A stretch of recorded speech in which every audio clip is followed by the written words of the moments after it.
ठीक है, इन सब चीजों से कोई भी फायदा नहीं होने वाला है और सिर्फ बीच के लोग जितने भी हैं, आप समझ गए होंगे जो मैं बीच के लोग आपको बोल रहा हूँ, वो सिर्फ आपका फायदा उठाएंगे, आपसे पैसे लेंगे और कुछ भी नहीं होने वाला। किसी को बिलो द बेल्ट जाकर हिट करना, उसके बारे में गलत सलत चीजें बोलना, अपनी गलतियां ना देखना और सारी गलती दूसरे इंसान की है।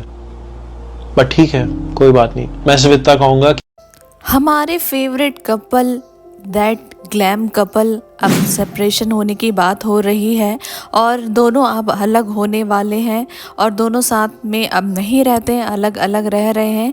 तो ये जो चीज़ें हैं पहले भी हमें सुनने को मिली थी और उसके बाद फिर वो साथ हो गए थे। अभी फ़िलहाल की अपडेट भी यही है कि दोनों फिर से सेपरेट हो गए हैं, अलग हो गए हैं। हालांकि अभी तक उन्होंने डिवोर्स नहीं लिया है, लेकिन दोनों फैमिली के बीच में ये बातें आ गई है और वे दोनों अपने अंडरस्टैंडिंग के साथ इस रिलेशनशिप को ख़त्म करने वाले हैं। और ऋषि ने बहुत सारे बातें अपनी हाल ही में वीडियो में कही और उन्होंने बहुत सारी चीज़ें कही और ये भी उन्होंने कहा कि बात सिर्फ एक तरफ की नहीं है, दोनों तरफ की बात सुनी जानी चाहिए।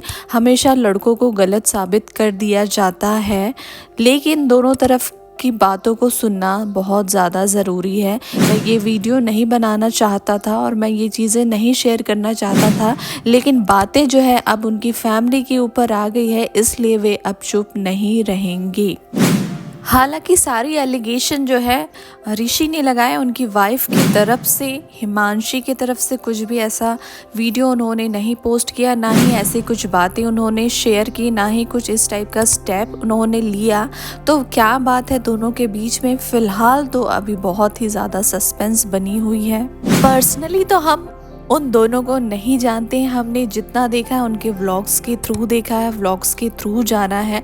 अब इन रियल दोनों कैसे हैं, आपस में उनकी अंडरस्टैंडिंग कैसी है, आपस में वे दोनों कैसे रहते हैं, आपस में एक दूसरे के पेरेंट्स के साथ कैसे ट्रीट करते हैं, ये तो वे खुद ही जाएंगे। क्योंकि कई बार ऐसा होता है ना, कैमरा में चेहरे कुछ और हो जाते हैं, नेचर कुछ और हो जाती है, आवाज़ कुछ और हो जाती है, पहचान कुछ और हो जाती है, बट ऑफ कैमरा जो एक्चुअल पर्सन है वो ही रहते हैं। लेकिन कैमरे में हम जो कैमरे के पीछे हैं, हमें बहुत सारी चीज़ें जो है वो समझ नहीं आती है। अब आगे देखना ये है कि क्या वे साथ हैं, क्योंकि ऋषि और उसके परिवार गए हुए हैं जयपुर, जहाँ पे हिमांशी रहती हैं। हो सकता है दोनों आपस में फिर से सुलह कर ले, आपस में फिर से मैटर को सॉल्व कर ले और हम होप करते हैं कि दोनों कपल वापस टुगेदर हो जाएं, जो भी प्रॉब्लम है उनके बीच में वो दूर हो जाए और दोनों हंसी खुशी अच्छे से साथ में जीवन बिताए।